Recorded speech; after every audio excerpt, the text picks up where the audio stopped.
Alors ce soir, on va parler de la paracha de Shemini. Donc Shemini, c'est la paracha qu'on va lire la semaine prochaine. Et on voit que c'est l'inauguration du Mishkan. Et qu'est-ce qui se passe? Moshe et Aaron y rentrent, ils ressortent, et ils ne ressentent pas la Shrina. Qu'est-ce qu'il fait Aaron? Il dit, j'ai compris. C'est de ma faute. Quand Moshe est monté au mont Sinaï, Aaron il a fait le veau d'or. Pourquoi il a fait le veau d'or? Parce qu'ils l'ont forcé à le faire. Pourquoi ils l'ont forcé à le faire? Parce qu'ils se sont dit, allez, on va sortir de toutes ces obligations que Hachem il nous donne. Et du coup, Aaron, il a essayé de trouver le moyen de temporiser en fabriquant, lui, ce veau d'or. Mais malgré tout, même si la faute était tellement minime, il se sentait coupable. On nous explique, c'est comme ça qu'on doit se comporter. À aucun moment, on ne doit considérer que c'est l'autre qui a tort. Que s'il y a un problème, c'est de la faute de l'autre. C'est pas de ma faute. J'y suis pour rien. Après tout, ce que moi j'ai fait, c'est pas si grave à côté de ce que les autres ont fait. Il y en a qui ont fait pire. Deuxièmement, quand on a fait une faute, c'est marqué comme ça dans les lois de la Tchouva, il faut déjà reconnaître sa faute. Celui qui ne reconnaît pas, il ne peut pas avancer. Et c'est pour ça qu'Aaron il se comporte comme ça. Oui, il y avait peut-être parmi le peuple des gens qui ont fait pire que lui. Mais il commençait déjà, lui, par donner l'exemple. Par reconnaître ce qu'il avait fait lui. Pourtant, on voit bien que Hachem, il l'a pardonné. Puisqu'il lui a accepté son korban. Puisqu'il l'a nommé Kohen Gadol. Malgré tout. Comment un homme, il arrive à vivre toute sa vie comme un funambule sur son fil? En ayant toujours en pensée la présence divine. Et du coup, ça crée cette crainte qu'on doit avoir. Ce qu'il disait David Ameller, Shiviti Hashem le Negdi Tamid. Je suis toujours en présence d'Hachem tout le temps, toujours. En ayant ça en pensée, on ne peut pas fauter. Et celui qui ne peut pas fauter, il ne peut que avancer. Un funambule, s'il se déconcentre, forcément il tombe. Celui qui a en pensée, celui qui a tout le temps à l'esprit, que si jamais il agit mal, il tombe dans le Gehenam. Alors forcément, il va faire attention à ses actions. Forcément, il va réfléchir à 2 fois avant de faire une faute. Forcément, il va chercher à améliorer ses mitzvot. Mais si quelqu'un il cherche à sortir de son esprit ce qu'on appelle Esser Hadat, que son esprit il se coupe de la mitzvah, alors quoi? Forcément, il va tomber. Quelqu'un qui met les téphilines, quelqu'un qui allume les nérotes de Shabbat juste par mécanisme, il ne va rien ressentir. Shmini, à quel moment on a fait l'inauguration du Mishkan? Rosh Chodesh Nissan. Le jour de la naissance d'Yitzhak Avinu. Selon certains avis en tout cas. Pourquoi? Yitzhak, c'était Midat Hadin. C'était la rigueur. Tu veux être un juif à part entière sois rigoureux avec toi. Yitzhak, il était fils de Abraham. Abraham, c'était le chesed. Ne va pas commencer à chercher chez les autres qu'est-ce qui va mal. Chez les autres, juge-les toujours les kafsrout. C'est pas de leur faute.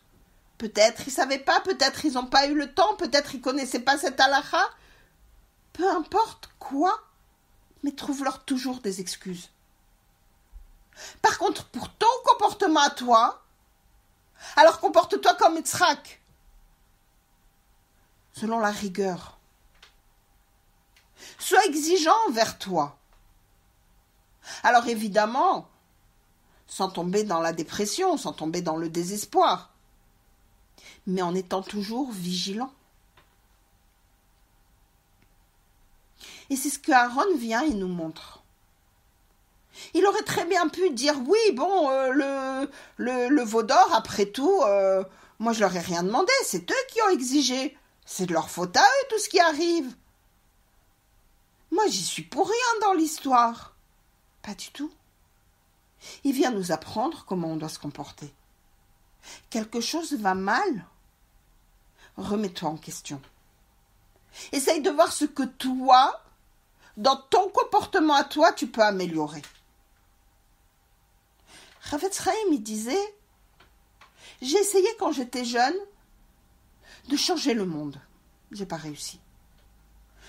Plus tard, j'ai essayé de changer ma famille. J'ai pas réussi. Quand j'ai compris que je n'étais sur terre que pour me changer moi-même, alors là, j'ai réussi. Hillel Azaken, ce fameux Hillel qui était d'une humilité et d'une modestie exemplaire, quand il allait au Beth Amikdash, à Sukkot, pendant Simchat Bet HaShoeva, qu'est-ce qu'il disait? Si moi je ne suis pas là, alors qui est là? Si je suis là, tout est là. Quel est le sens d'une phrase pareille? Pourquoi Hillel se permet de dire une chose qui peut avoir à l'oreille une impression de gava, d'orgueil? Alors on réfléchit. Pourquoi Hillel il parle comme ça? Qu'est-ce qu'il veut dire quand il dit ça? Moi j'ai ma responsabilité dans ce monde. Bishvili nivra olam. Pour moi, le monde a été créé. Ça veut dire quoi? Non. Hillel, on dit de lui qu'il était particulièrement humble. Et pourtant, deux phrases, une derrière l'autre, que je vous cite de lui, qui semblent dire en tout cas qu'il était orgueilleux. Et pas du tout. Au contraire. Quel est le sens de ces deux phrases? Bishvili nivra olam, pour moi, ce monde a été créé. Chacun a une responsabilité dans ce monde. Hachem, il a dit, olam chesed ibane, j'ai créé le monde pour le chesed. Mais ce monde-là ne tient qu'à une condition. Vous faites Torah et mitzvot. Alors quand je suis dans ce monde, j'ai cette responsabilité de faire Torah et mitzvot. Donc si moi je suis là, tout est là. Parce que ma façon de me comporter, de continuer à faire Torah et mitzvot, permet à tout le monde de tenir. Si chacun pense comme ça, alors le monde y tient. Maintenant, si moi je me désolidarise, et que j'estime que, voilà, les autres y font, ça suffit, pourquoi moi aussi je fais? À quoi ça sert? Alors, qu'est-ce qui va se passer? Le monde, il va pas tenir. Parce que si chacun, il se dit, ça va, les autres y font, je vais pas rajouter moi aussi. Plus personne va faire. Il y avait un jour une histoire qui montre ça. Une synagogue très pauvre. Et le jour de Simchat Torah, c'est bien de boire un peu d'alcool. Un peu, hein. Pas de s'enivrer, mais un peu d'alcool. Un des responsables de la synagogue, il dit voilà, vous savez quoi? On va mettre un tonneau à l'entrée de la synagogue. Et chaque Shabbat, voilà, d'un Simchat Torah à l'autre, qu'est-ce que vous faites? Vous ramenez l'alcool que vous avez chez vous. Chacun, il a acheté pour Shabbat un petit peu d'alcool pour faire le kiddush. Ramenez chacun, mettez dans le tonneau. Et à la fin de l'année, on se retrouve avec un tonneau plein et chacun peut faire une bracha le jour de Simchat Torah. Magnifique, c'est une idée extraordinaire. Voilà, on va être chacun solidaire pour faire les choses. Super. L'année passe. Chacun verse un peu. Arrivé le jour de Simchat Torah, on découvre le tonneau, on goûte. Et c'est de l'eau. Comment c'est possible que ce soit de l'eau? Ah ben voilà. Chacun a été très malin. Chacun est venu en se disant, je ne vais pas amener de l'alcool, moi. Les autres, ils vont amener, ça suffit. Moi, j'ai amené un verre d'eau, ça suffit. Le problème, c'est que tout le monde y a pensé. Et résultat, arrivé le jour de Simchat Torah, qu'est-ce qu'ils ont eu? Que de l'eau. C'est ça le monde. Si chacun se sent responsable de ses actions et des actions des autres, c'est magnifique. On est tous, Arevim Zelazé, on est tous solidaires l'un de l'autre. Si quelqu'un a fauté, peut-être que c'est parce que j'ai pas été assez vigilante dans telle ou telle mitzvah. Et du coup, lui aussi, mais lui, son niveau, il est tellement plus bas que le mien, que lui, il en arrive à faire une avéra, alors que moi, c'est juste un petit manquement dans un Teilim. C'est ça la gravité des choses. Et si chacun estime que c'est bon, les autres, ils vont faire à ma place. J'ai besoin, moi, de faire aussi le Birkat Hamazon. Voilà, les autres, quand ils mangent du pain, ils font Birkat. Ça suffit. On dit que quand chacun il fait la bracha, Hachem, il envoie l'abondance. Il y a suffisamment de monde qui font les brachot. Pourquoi moi aussi je vais faire? Non. Toi aussi, tu dois faire. Toi aussi, tu dois participer à l'effort de groupe. Imaginez dans une entreprise, il y a un feu qui se déclare. Et on dit aux employés, voilà, tous, vous avez des seaux, vous prenez des seaux et vous faites la chaîne pour aller jeter, pour éteindre le feu. Imaginez que chacun se sent responsable d'éteindre ce feu et chacun amène un seau. On va éteindre le feu vite. Maintenant, si chacun dit, écoute, moi, j'en ai rien à faire, je me sauve. Après tout, il y en a bien d'autres qui vont l'éteindre, ce feu. L'usine, elle peut brûler sans que personne n'ait rien fait. Parce que chacun se sera dit, les autres y font, ça y est. C'est humain. C'est quelque chose de naturel d'agir comme ça. On a du mal à être face à nos fautes. On va toujours se trouver des excuses. J'ai pas fait exprès, c'est pas de ma faute, les autres ils m'ont entraîné. Et je peux vous en citer comme ça plein d'autres. Alors oui, dans certains cas ça existe. Et la Torah va parler de différents degrés de faute. Mais attention, elle va aussi dire, sache que même dans un cas où tu estimais que tu étais honnête, tu l'as pas fait exprès, c'était pas de ta faute, tu t'en rendais même pas compte. Même dans ce cas-là, tu as une responsabilité. Un jour, il y a 2 personnes qui ont voyagé à l'époque. Vous savez, on voyageait par bateau pendant des longs moments. Et ils se sont retrouvés au Portugal ou en Espagne. fallait pas qu'ils disent qu'ils étaient juifs, parce qu'à l'époque, c'était dangereux. Donc, ils ont accepté d'être hébergés dans différentes familles. Il est tombé dans une famille de Maran. Ils n'ont pas dit qu'ils étaient juifs, mais ils ont tout fait selon la halakha. L'autre, il est tombé chez des vrais goïms.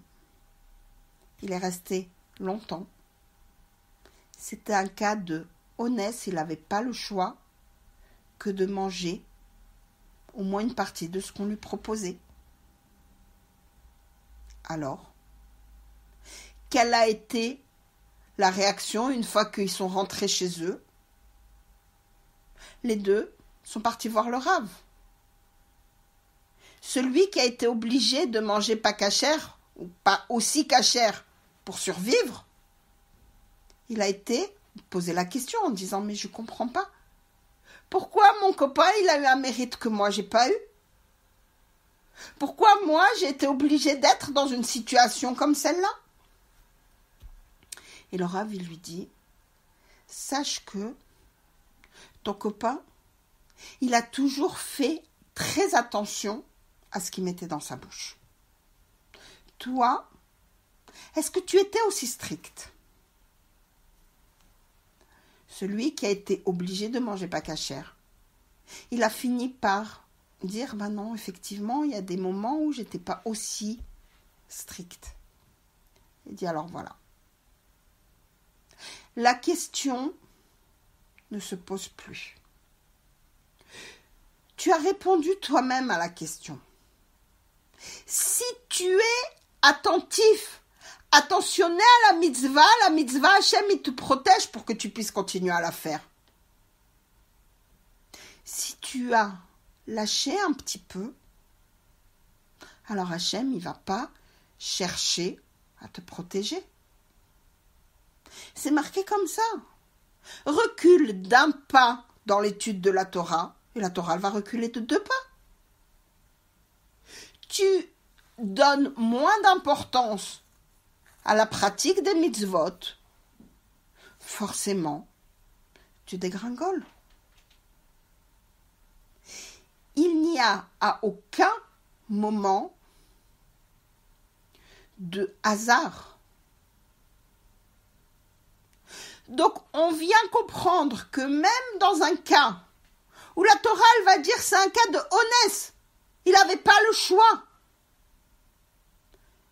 Patour avalassour. Il est patour, il est exempté de punition. Mais il n'empêche que c'est assour. Pourquoi? Peut-être qu'il aurait pu l'éviter. Peut-être que dans le passé, il a eu un comportement qui, même s'il n'était pas assour, même s'il n'était pas condamnable, c'était pas top. Et donc Hachem a attendu. Et il a eu l'occasion de le juger en le faisant fauter contre sa volonté, mais malgré tout, qu'il puisse ressentir et faire tchouva à ce moment-là. Aaron nous apprend quelque chose d'extraordinaire. Avant de pouvoir dire « je fais tchouva », commence déjà par regarder en face tes fautes, leur gravité. Essaye de ne pas minimiser ton attitude. Une fois que tu as pris conscience de ça, alors le processus de tchouva peut commencer. Mais tant que la personne, elle n'a pas eu conscience que ce qu'elle a fait, c'était grave, comment voulez-vous qu'elle puisse faire tchouva? Puisque c'est pas si grave. Je prends souvent l'exemple des régimes. Pas parce que je suis omnibulée par les régimes, absolument pas. Hein. Mais parce que je trouve que c'est quelque chose d'assez parlant. Imaginez quelqu'un qui doit suivre un régime strict. On va lui dire, tu manges telle quantité de telle nourriture, pas plus. Tu élimines tel type de nourriture. Et cette personne-là va se dire, bon allez, ça va. Je vais quand même manger un peu plus aujourd'hui parce que j'ai faim. Ou je vais prendre ce type de nourriture qu'on m'a interdit ponctuellement pendant ce régime, à ce moment-là du régime. Ça va pas beaucoup. Qu'est-ce qui va se passer? Elle va arriver à la fin de sa période de régime en voyant qu'il n'y a aucun résultat. Ce qu'elle ne considérait pas comme grave, en réalité, ça l'était.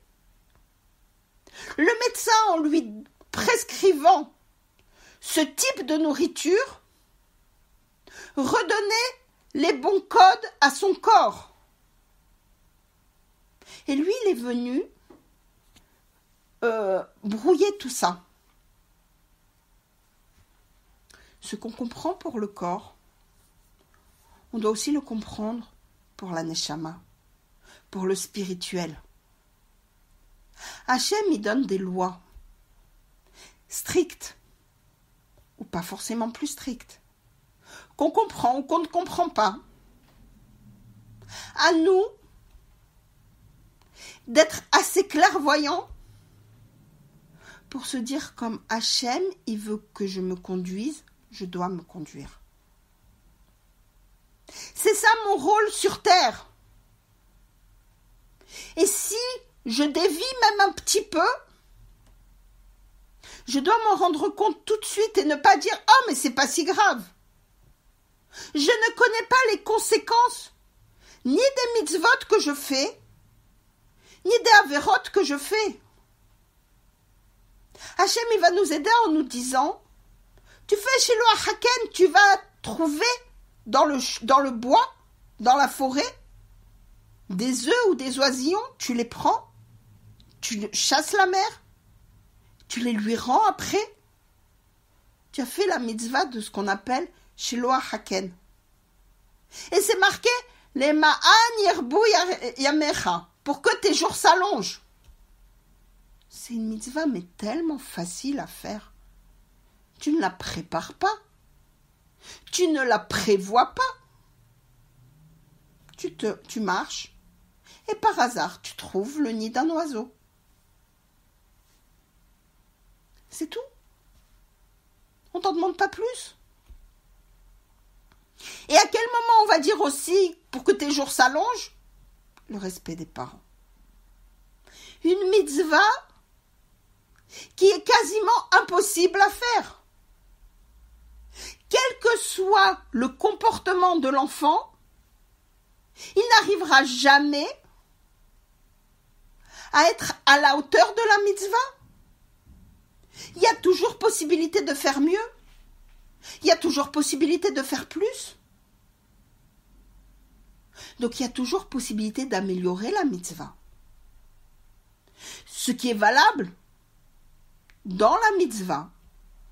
Et c'est là-dessus que Hillel nous a dit, si je suis là, tout est là. Si moi je suis là conscient de mes mitzvot, alors c'est bon, il y a tout ce qu'il faut sur terre. Dans la Avera, c'est valable aussi. Quelqu'un qui dévie un tout petit peu, s'il s'en rend compte, s'il prend conscience, s'il retrouve le droit chemin, alors c'est formidable. Mais s'il considère qu'après tout, c'est pas si grave, il va malheureusement continuer à s'enfoncer. Et c'est pour ça que Aaron, il vient, il sort du Mishkan et il dit, si la Shrina n'est pas venue, je vais vous dire pourquoi, moi. Parce que moi, j'ai fauté. Parce que moi, je me suis mal comportée en faisant le veau d'or. Non mais Aaron, Hachem, il t'a pardonné. Oui, peut-être. Il n'empêche que les stigmates de cette faute, elles ont laissé des traces. Comment on fait pour réparer le passé? Comment on fait pour arranger ça? C'est très compliqué. Alors, il y a un seul moyen. La tchouva. Quelqu'un qui fait tchouva. Une tchouva sincère. Il peut au moins se réparer, lui. Imaginez quelqu'un qui a tué.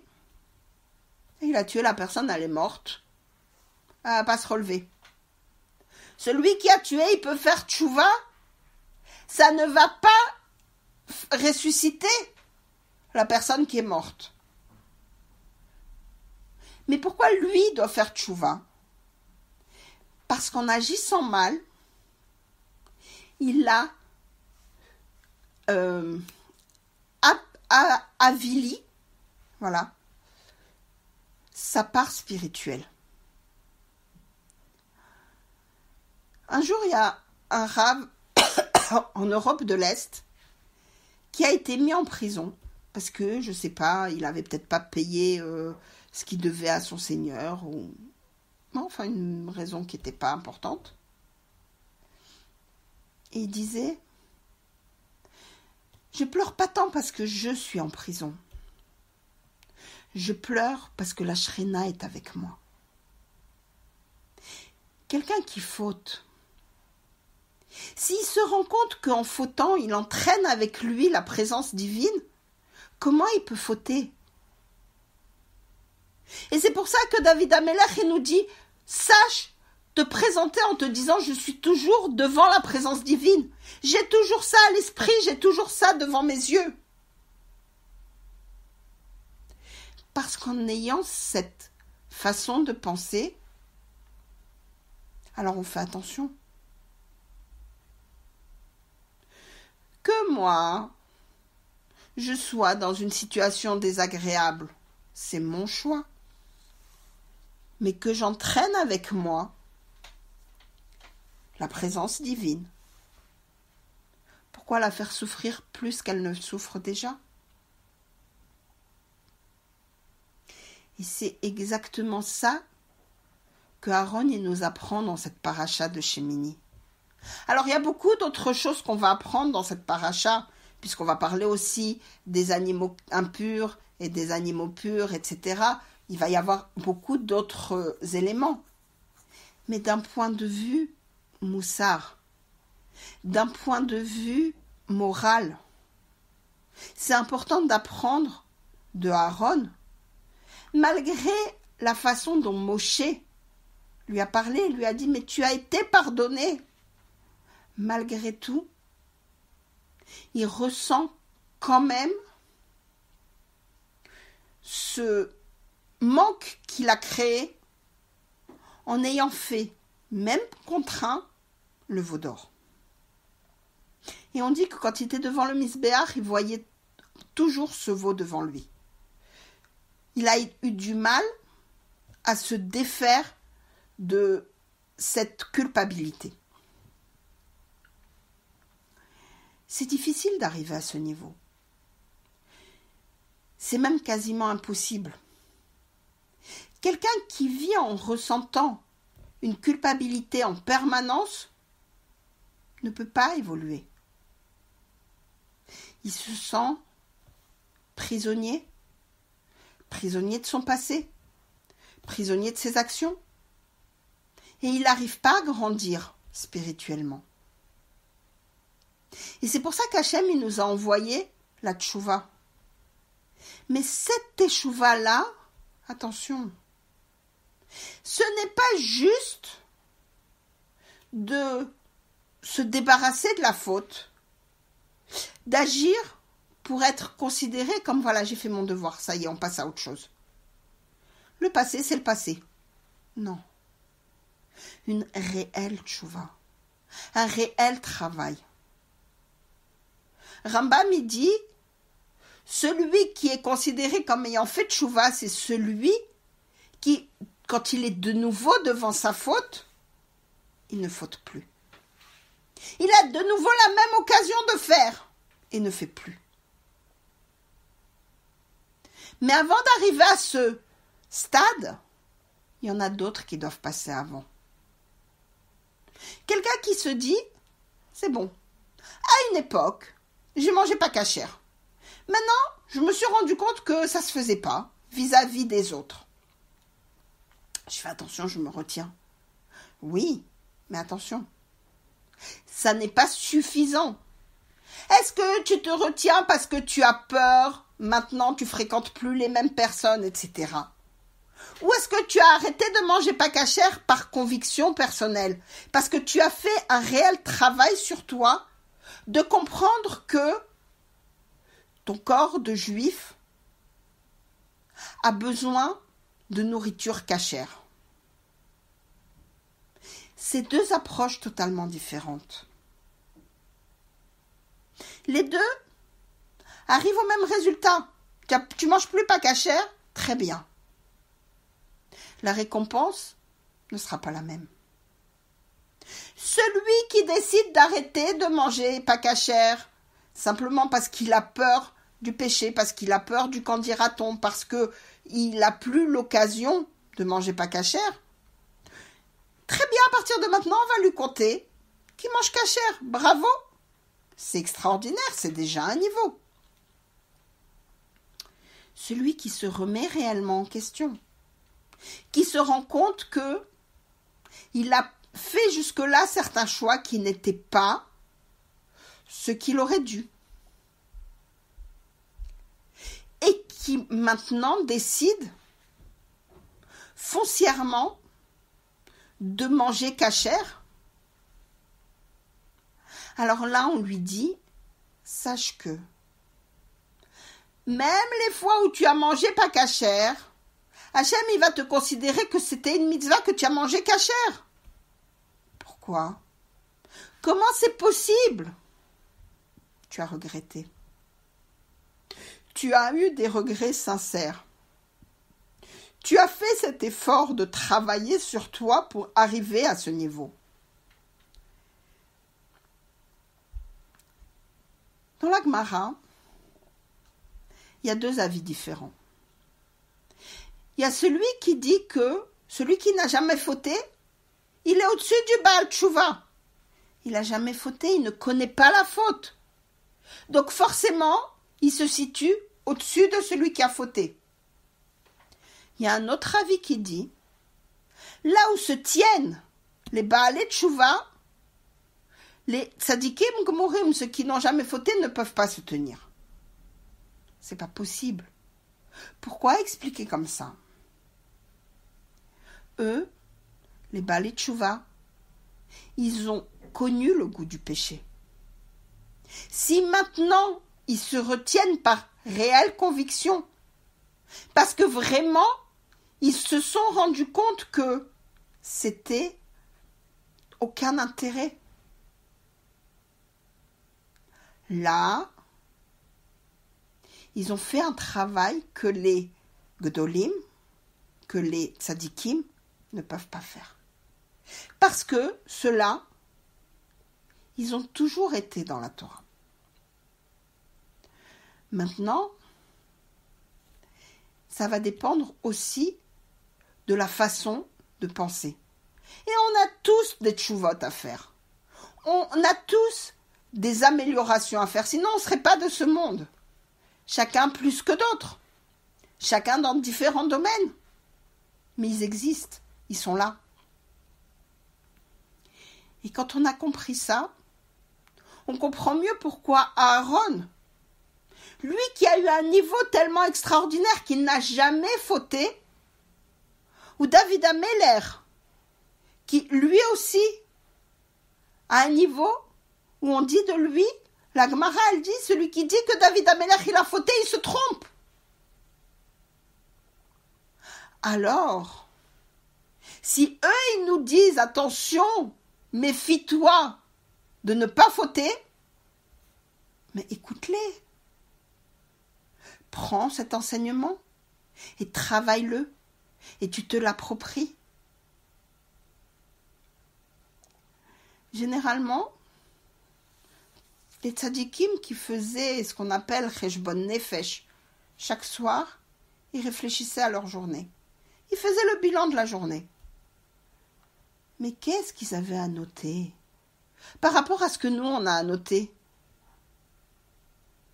Et pourtant, ils prenaient la peine de le noter, de le réfléchir, de l'améliorer, d'y repenser, de se dire franchement, là, celui-là, je suis passée devant lui, je ne lui ai pas dit bonjour.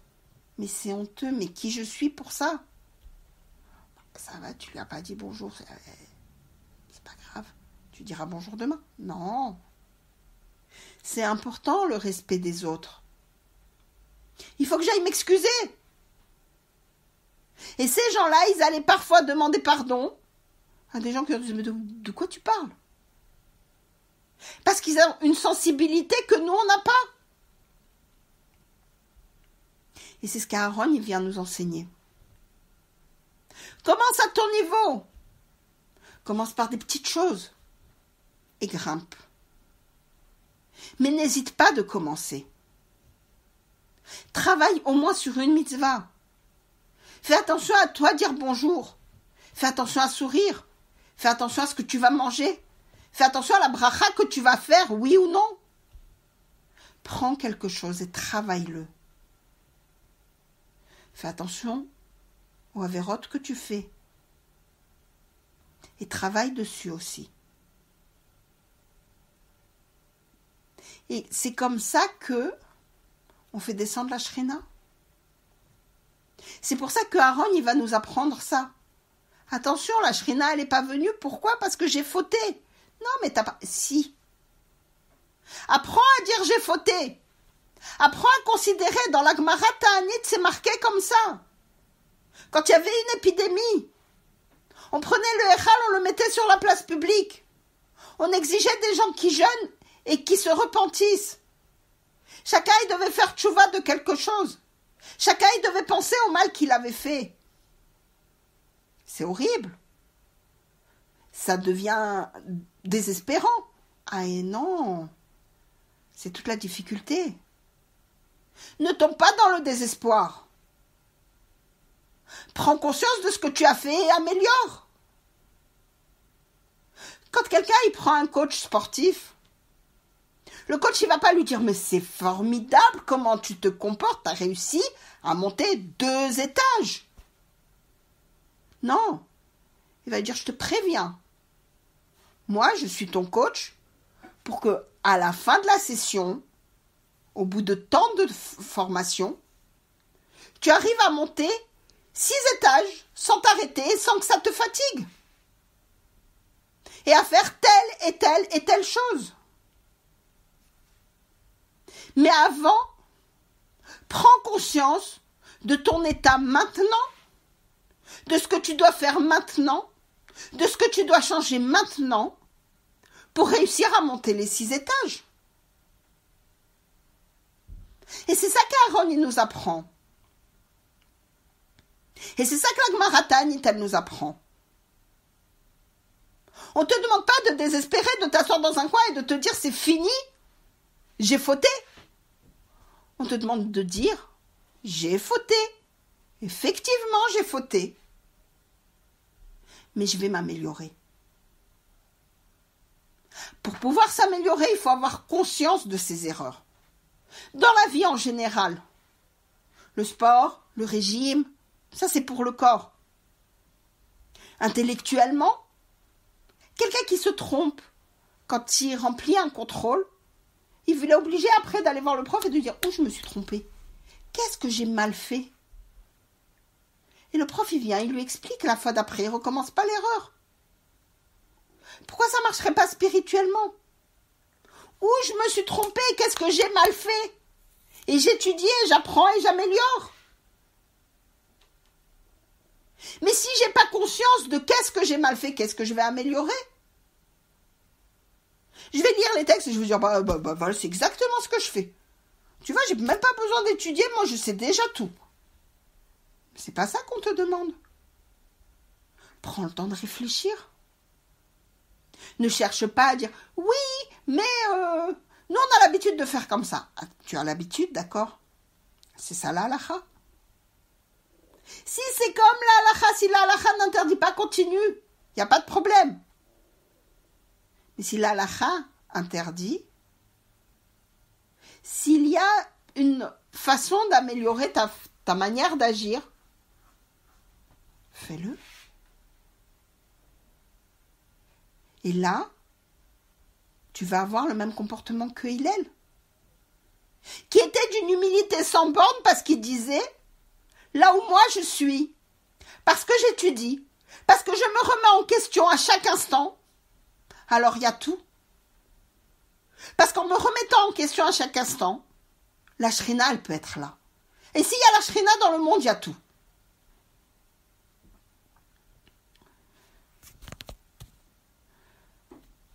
Je vais m'arrêter là pour ce soir concernant la paracha.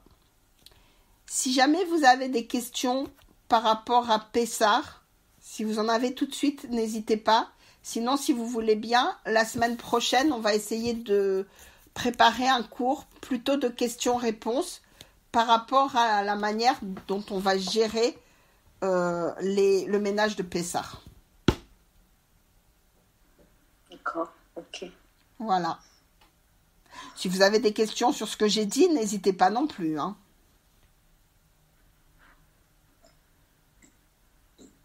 Non, moi, j'ai pas de questions. Bon, c'était clair. Baruch Hashem. Bon. Sur Pessah, qu'est-ce que tu veux qu'on te pose des questions, quoi? Les questions qui vous viennent à l'esprit, que ce soit par rapport au seder, par rapport à la cacherisation, par rapport à tout ça. Alors, si jamais vous avez des questions à l'avance et que vous voulez me les envoyer à l'avance même, comme ça c'est très bien, ça me permet de pouvoir y réfléchir pour pouvoir vous donner les réponses les plus claires. Si jamais c'est des questions qui arrivent sur le moment, on avisera. Si je sais répondre, je réponds. Si je ne sais pas, comme d'habitude, je vous dirai je ne sais pas et on aura encore un peu de temps pour y répondre. Ok. Ok ?